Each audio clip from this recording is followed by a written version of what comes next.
ready to jump out of the helicopter and try to catch it as if it rolled down a steep snowslide gulch.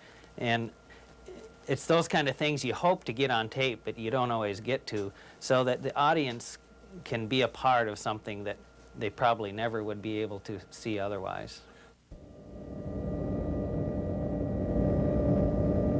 I'm sorry, I didn't mean 38, number 38. 38, number 38. This is, oh, right here, right here they are. See 'em? I see 3 bears together here. No collar in that one. There's a collar in the one in the lead over there. Yeah, well, she's got a collar, all right. She's a dark bear. That's Lynn. This is the bear. Lynn, do you know if this is the bear? Yellow tag. I haven't had a chance to find out. I just popped over the ridge and signal's strong, very strong. I think that's him. Yeah, that might be her, Vern. Okay. Yeah, she's bigger than that one over there. You want to go for this one? You ready? Think that's her? Yeah, he's shaking his head.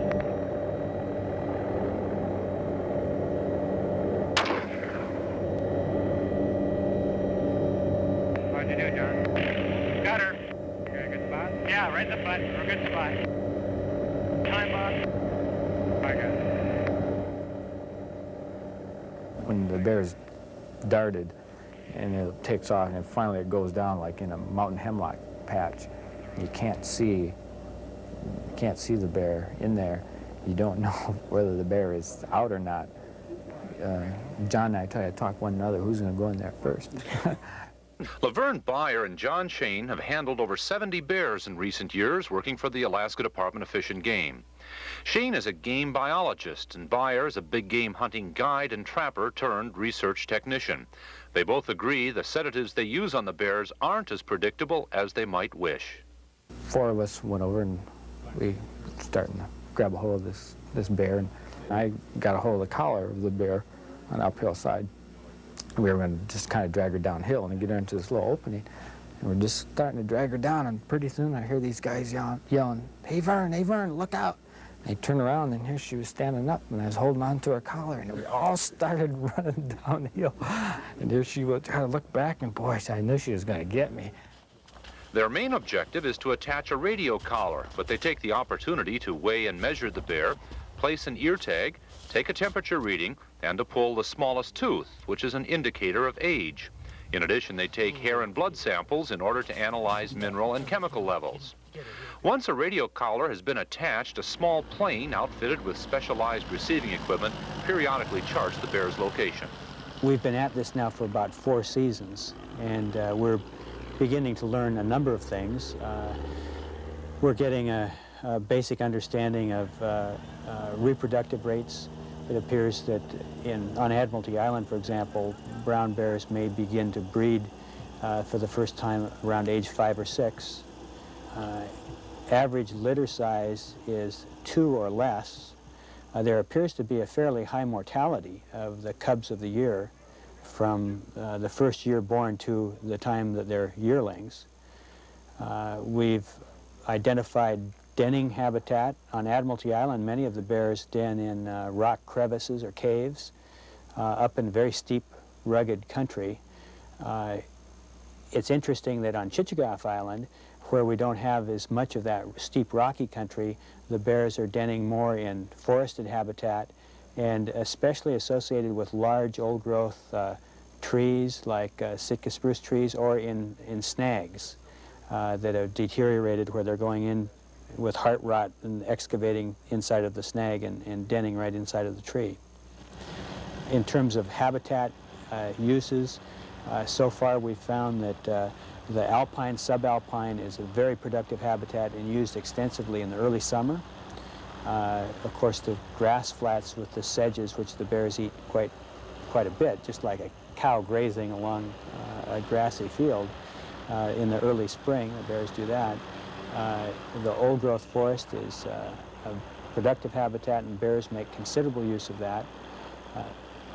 Most people assume that all the bears go down to the fish streams when the salmon come in to spawn, and we've found with our radio tracking studies that there are a small subpopulation of bears, mostly adult females, that stay back in the interior of the island, utilizing the avalanche slopes, and those particular bears don't come down to the coastal areas and don't use salmon throughout the year. And we have 4 particular individual bears that we've been able to track now for 4 seasons in a row, and they've never come down to coastal areas and have never used fish. The frequency is 0.840. Serial number is 15673.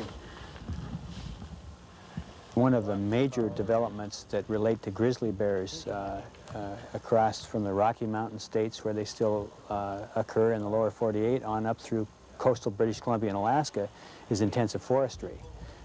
It affects many, many acres of habitat, and it makes very substantial changes in habitat.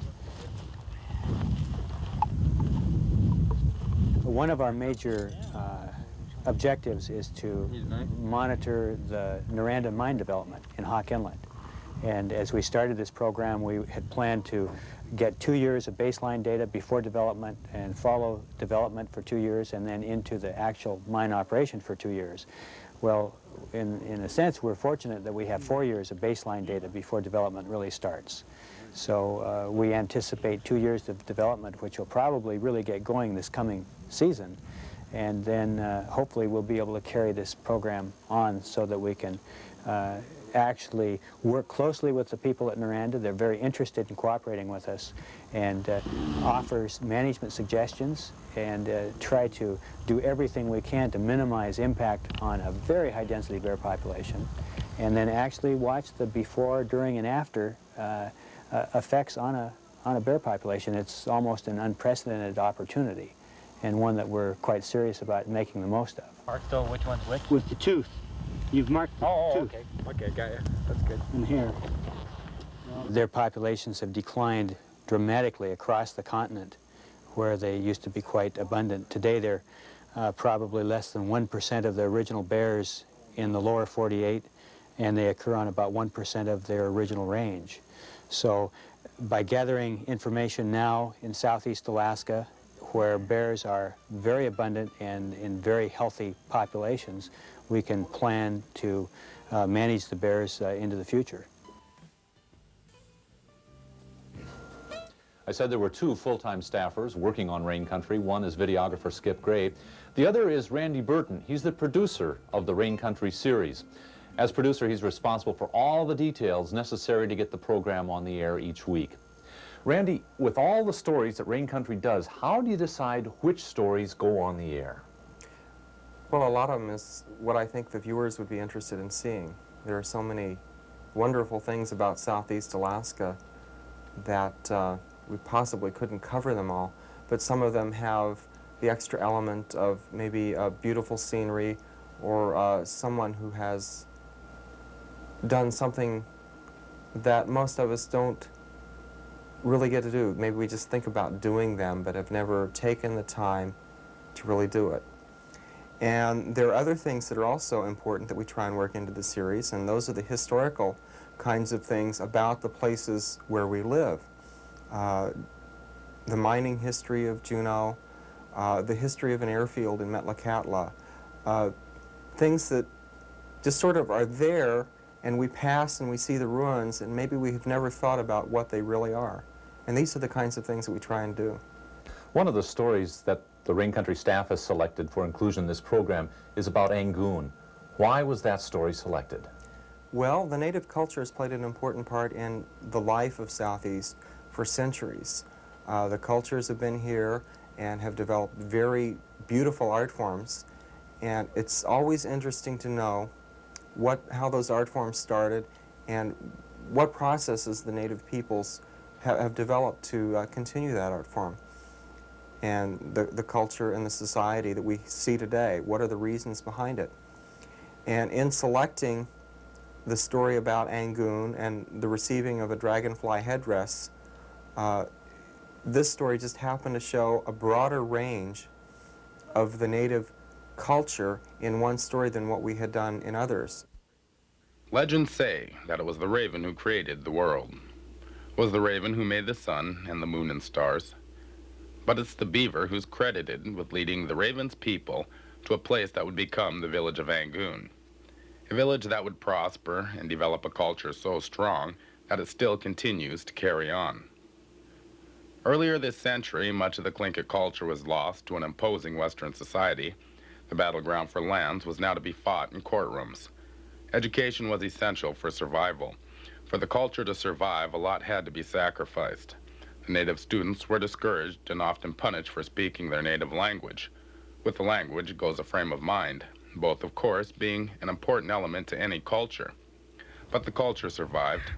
The village of Angoon is a class example of a people successfully preserving their culture. Over 70% of Angoon's population are shareholders with Kootznoowoo Incorporated, their village corporation. A corporation being competently managed largely by its own shareholders. Ivan Gamble is the president of Kootznoowoo. Gamble could be considered a product of this village's foresight years ago. I'm one of the new generation. I was not raised in the old way, and because of that, I've got a certain handicap as we move into the cultural part of our lifestyle. Mine is more modern. I left Angoon to go away to high school and to college and to serve in the Marines, and I came back to work with our people. My offering to the community is my adaptation to the white man's lifestyle.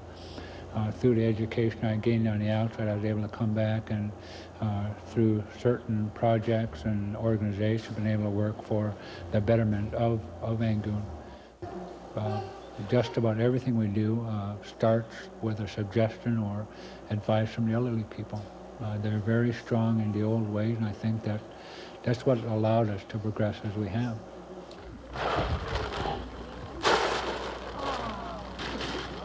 The people of Angoon made a commitment to use their education as a means for preserving their culture. The Kootznoowoo Heritage Foundation was established from the village corporation. A museum was opened as a place for Angoon to store valuables and to share them with one another. On the opening day, the people of the village gathered to do a traditional raising of a totem pole.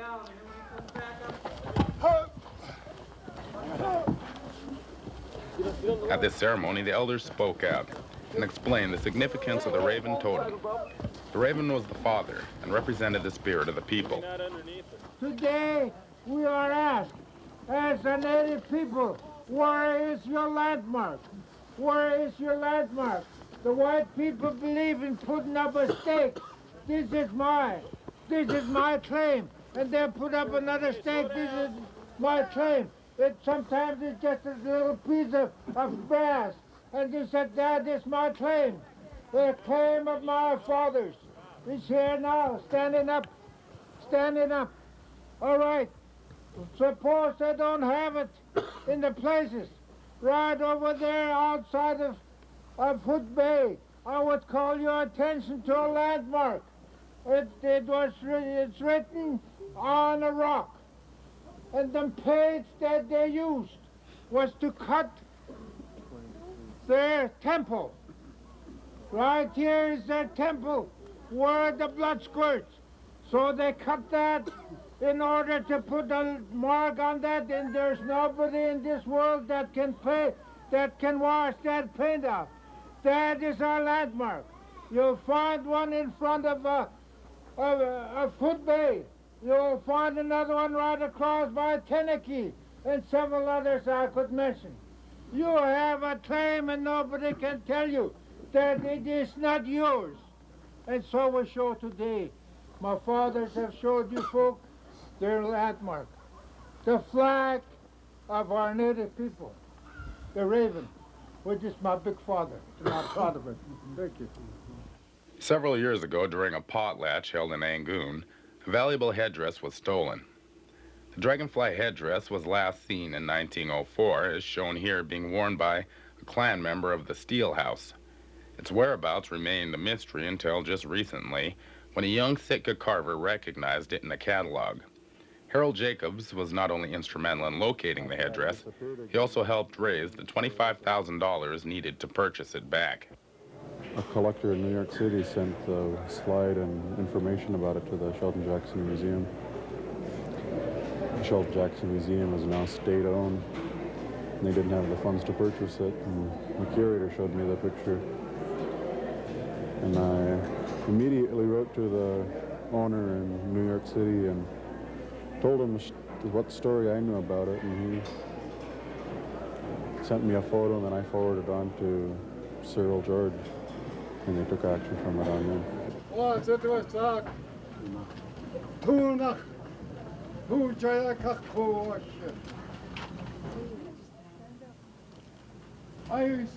A potlatch was recently held in Angoon as a payoff to the Eagles from the Ravens. The Ravens were paying the Eagles back for their support after the death of an important tribesman. During the potlatch, the eldest member of the clan, Jimmy George, presented the dragonfly headdress to the chief, David Smith.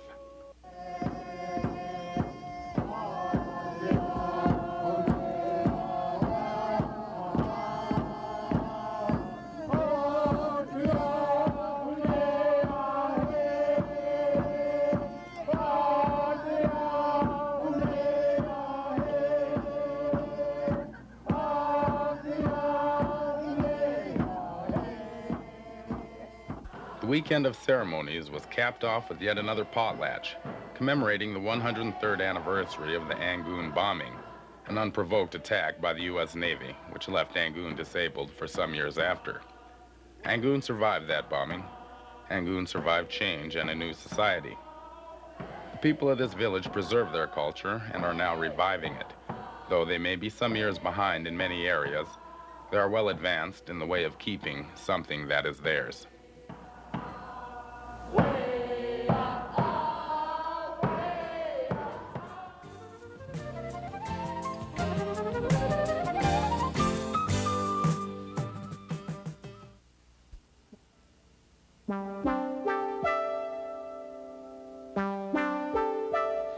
Each week we produce 3 different stories to make up each Rain Country program.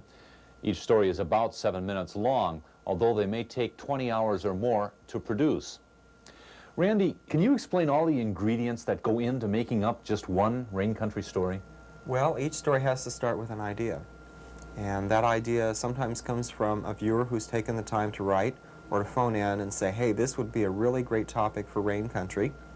Or perhaps it's a volunteer producer or a staff member who has a special idea in mind that they'd like to see come into a television story. After a story idea has been presented and researched, a shooting script is developed and the camera goes to the remote location. What comes back are a stack of tapes from which the actual content of the story is selected. It's included into a story through a process of editing or re-recording in order on a master tape. It gets combined with other stories, scenics, introductions, and credits that make a complete half-hour program that we broadcast.